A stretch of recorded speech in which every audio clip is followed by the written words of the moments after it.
আসসালামু আলাইকুম। বিডি নিউজে আপনাদেরকে স্বাগতম। সংবাদের শুরুতেই শিরোনাম, পরে বিস্তারিত। দখলদার ইসরায়েলি বাহিনী এবং ইরান পুরোদমে যুদ্ধ চলছে, জানিয়ে দেব হাতে থাকা সর্বশেষ আপডেট আন্তর্জাতিক সংবাদ। প্রথমেই সংবাদ শিরোনাম। ইয়েমেনের সামরিক শক্তি দেখে বিস্মিত হয়েছে মার্কিন অস্ত্র ক্রেতা। এদিকে যুদ্ধ অপরাধের জন্য ইসরায়েলের উপর নিষেধাজ্ঞা আরোপের আহ্বান বোরেলের। ইসরায়েলের কারণে গাজার যুদ্ধবিরতি হচ্ছে না, বলছে হামাস। সল্ট পুতিন ফোন আলাপ, তীব্র ভাষায় আলোচনা জেলেনস্কির। সর্বশেষে জানিয়ে দিব লেবানন জুড়ে ইসরায়েলি হামলায় আরও নিহত 70। শুনছিলেন সংবাদ শিরোনাম, এখন বিস্তারিত। তার আগে অনুরোধ থাকবে ভিডিওতে একটি লাইক দিন এবং কমেন্টস করে জানিয়ে দিন কোন জেলা থেকে বা কোথা থেকে আমাদের সঙ্গে যুক্ত রয়েছেন। ইয়েমেনের সামরিক শক্তি দেখে বিস্মিত হয়েছে মার্কিন অস্ত্র ক্রেতা। ইয়েমেনের হুতি আনসারুল্লাহ আন্দোলন সমর্থিত সামরিক বাহিনী ইহুদিবাদী ইসরায়েলের বিরুদ্ধে যে সমস্ত অস্ত্র ব্যবহার করছে তা দেখে বিস্মিত হয়েছেন মার্কিন সামরিক বাহিনীর অন্য সশস্ত্র অস্ত্র ক্রেতার দায়িত্বপ্রাপ্ত এক কর্মকর্তা। বেলটানা প্লাটে নামের এই কর্মকর্তা ওয়াশিংটনে নিউজ ওয়েবসাইট এক্সে আয়োজিত এক অনুষ্ঠানে বিস্মিত প্রকাশ করেছেন। গত 6 মাসে ইয়েমেনের সামরিক বাহিনীর গুণগত অভিযান পরিচালনার কথা উল্লেখ করে তিনি বলেন, আমি নিতান্তই বিস্মিত। বেল্লা প্ল্যান্টে আরও বলেছেন, ইয়েমেনের সামরিক বাহিনী দিন দিন তাদের ভান্ডারে উন্নত মানের অস্ত্রের মজুদ বাড়াচ্ছে, যার মধ্যে এমন কিছু ক্ষেপণাস্ত্র রয়েছে যা কল্পনার বাইরে অনেক কিছু করতে পারে। তিনি বলেন, আমি এমন একজন ইঞ্জিনিয়ার ও পদার্থবিদ, ক্ষেপণাস্ত্রের সাথে আমার সারা জীবনের ক্যারিয়ার গড়ে উঠেছে। ইয়েমেনি বাহিনী দিন দিন ভয়ানক হয়ে উঠছে। গত বছরের 7 অক্টোবর থেকে ইহুদিবাদী ইসরায়েল গাজা উপত্যকার উপর বর্বর আগ্রাসন ও গণহত্যা চালিয়ে আসছে। সাম্প্রতিক দিনগুলোতে তারা লেবাননের উপরও আগ্রাসন জোরদার করেছে। ইহুদিবাদীদের এই বর্বর আগ্রাসন ও গণহত্যার বিরুদ্ধে রুখে দাঁড়িয়েছে ইয়েমেনের আনসারুল্লাহ আন্দোলন সমর্থিত সামরিক বাহিনী। তারা যেমন ইয়েমেন থেকে দখলদার ইসরায়েলের গুরুত্বপূর্ণ সামরিক লক্ষ্যবস্তুতে একের পর এক ড্রোন ও ক্ষেপণাস্ত্র হামলা চালাচ্ছে, তেমনি বাবুল বান্দার প্রণালী এবং লোহিত সাগর এলাকায় ইসরায়েল ও তার মিত্রদের জাহাজ চলাচল একেবারে প্রায় বন্ধ করতে সক্ষম হয়েছে। সাম্প্রতিক তারা ইসরায়েলের বিরুদ্ধে অত্যন্ত 2 দফা হাইপারসনিক ক্ষেপণাস্ত্র দিয়ে হামলা চালিয়েছে। যুদ্ধ অপরাধের জন্য ইসরায়েলের উপর নিষেধাজ্ঞা আরোপের আহ্বান বোরেলের। ইউরোপীয় ইউনিয়নের পররাষ্ট্রনীতি বিষয়ক প্রধান জোসেফ বোরেল ফিলিস্তিনের অবরুদ্ধ গাজা উপত্যকা এবং লেবাননে ইসরায়েলি যুদ্ধ অপরাধ মোকাবেলা করার জন্য প্রয়োজনীয় পদক্ষেপ নেওয়ার আহ্বান জানিয়েছেন।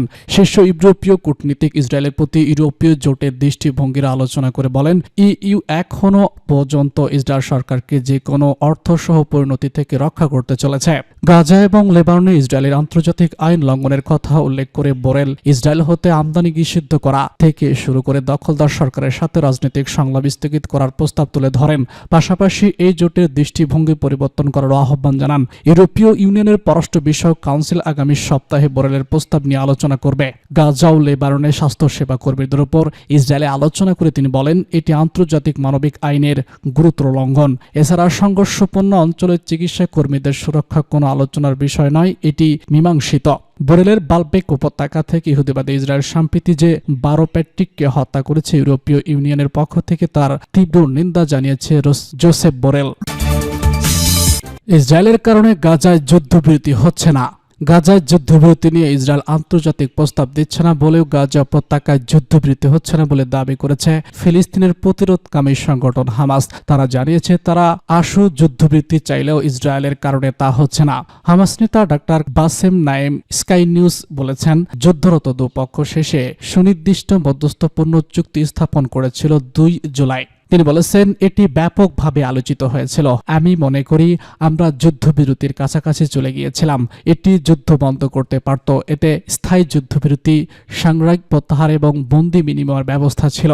তিনি জানান, দুর্ভাগ্যজনকভাবে ইসরায়েলের প্রধানমন্ত্রী বেনিয়ামিন নেতানিয়াহু বিভিন্ন কিছু বাছাই করছেন। নাইম যুদ্ধ বন্ধ করতে সহায়তা করার জন্য প্রয়োজনীয় সবকিছু করার জন্য আসন্ন ট্রাম্প প্রশাসনের প্রতি আহ্বান জানান।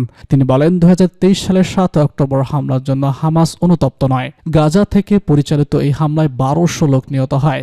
এরপর থেকে ইসরায়েলি হামলায় 43,000-এর বেশি লোক নিহত হয়েছে। গাজা ছাড়া কয়েক লাখ আহত হয়েছে। তিনি বলেছেন, গাজায় বড় ধরনের ধ্বংসযজ্ঞ পরিচালনার জন্য ইসরায়েল অপরাধী। তিনি এক প্রশ্নের জবাবে বলেছেন, হামাসের 7 অক্টোবর হামলাটি ছিল আত্মরক্ষামূলক। তিনি বলেছেন, এই হামলার জন্য হামাসকে দায়ী করার অর্থ হলো আগ্রাসীদের অপরাধের জন্য আগ্রাসনের শিকার দায়ী করার মতো। তিনি বলেন, আমি হামাসের সদস্য, তবে একই সাথে আমি একজন নিরীহ ফিলিস্তিনি বেসামরিক লোক। আমার অধিকার হচ্ছে স্বাধীনভাবে বাঁচার, স্বাধীন জীবনযাপন করার, আত্মরক্ষা করার, আমার পরিবারকে রক্ষা করার। তিনি 7 অক্টোবরের হামলার জন্য অনুশোচনার ভোগেন কিনা জানতে চাইলে তিনি বলেন, আপনি মনে করেন কোনো বন্দী যদি দরজা ভেঙে বের করার চেষ্টা করলে সেজন্য সে অনুতপ্ত হবে? এটা হলো আমাদের মর্যাদার অংশবিশেষ, আমাদের আত্মরক্ষার বিষয়, আমাদের শিশুদের রক্ষার প্রশ্ন। সালদ পুতিন সংলাপ, তীব্র আলোচনার সমালোচনা জেলেনস্কির। তীব্র বৈরতা সত্ত্বেও প্রায় 2 বছর পর রুশ প্রেসিডেন্ট ভ্লাদিমির পুতিনের কাছে ফোন করে প্রায় ঘণ্টাব্যাপী কথা বলেছে জার্মান চ্যান্সেলর ওলাফ শোলস। এতে পুতিনকে ইউক্রেন যুদ্ধ বন্ধের আহ্বান জানানো হয়, কিন্তু এতে বেজায় নাখুশ ইউক্রেন প্রেসিডেন্ট ভলোদিমির জেলেনস্কি। এই ফোন আলাপে তীব্র ভাষায় আলোচনা করতে গিয়ে তিনি বলেন, 16 প্যারেন্ডার ব্যাগস খুলে দিয়েছেন, আর এটাই নাকি চেয়ে এসেছেন পুতিন। শুক্রবার এক প্রতিবেদনে খবর দিয়েছে মার্কিন গণমাধ্যম CNN। তাৎক্ষণিক প্রতিক্রিয়া জেলেনস্কির চ্যান্সেলর ওলাফ শোলসের যুদ্ধ বন্ধের আহ্বান সম্পর্কে বলেছিলেন, পুতিন দীর্ঘকাল ধরে এটি চেয়েছিলেন। রাশিয়া এবং পুতিনকে কণ্ঠাসা করে রাখার এত দিনের যা ফল তা ভেস্তে দেওয়ার জন্য এটা অত্যন্ত গুরুত্বপূর্ণ পদক্ষেপ। প্রসঙ্গত 2 বছর পরে এই প্রথম পুতিন ও জার্মান চ্যান্সেলরের মধ্যে কোনো কথোপকথন হল। যদিও ফোন আলাপে শোলস জানিয়েছিলেন, যতদিন প্রয়োজন ততদিন রাশিয়ার আগ্রাসনের বিরুদ্ধে প্রতিরক্ষামূলক লড়াই ইউক্রেনকে সমর্থন করার জন্য জার্মানির অটল দৃঢ় সংকল্প রয়েছে। জার্মানির এমন সমর্থনের পরও খুশি নন জেলেনস্কি। তার মতে, পুতিনকে যুদ্ধের বন্ধের আহ্বান জানানো মানে হেরে যাওয়া, লড়াই পেয়ে উঠতে না পেরে আত্মসমর্পণ করা। গত প্রায় 3 বছর ধরে মার্কিন যুক্তরাষ্ট্র, ইউরোপীয় ইউনিয়নের দেশগুলো রাশিয়ার বিরুদ্ধে ইউক্রেনকে অবাধ সামরিক সহায়তা এবং অর্থনৈতিক সহযোগিতা পেয়ে আসছে ইউক্রেন। আর যুদ্ধ বন্ধ হলে এটি অতি দ্রুত কমে যাবে। 5 নভেম্বর মার্কিন প্রেসিডেন্ট নির্বাচনে ডোনাল্ড ট্রাম্প মার্কিন প্রেসিডেন্টের হওয়ার পর থেকেই জল্পনা শুরু হয়েছে রাশিয়া ইউক্রেন যুদ্ধের ভবিষ্যৎ নিয়ে। কারণ নির্বাচনের আগে থেকে ট্রাম্প বলে এসেছিলেন তিনি ক্ষমতা এলেই ইউক্রেন যুদ্ধ করবেন। মনে করা হচ্ছে রাশিয়ার স্বার্থ অক্ষুণ্ণ রেখে ইউক্রেনকে যুদ্ধবিরতির জন্য চাপ প্রয়োগ করবে ট্রাম্প প্রশাসন, আর এতে অসন্তোষ রয়েছে জেলেনস্কির। এবার জার্মানির চ্যান্সেলরও পুতিনের কথোপকথন নিয়ে বৈরী তৈরি হলো নয়া জল্পনা।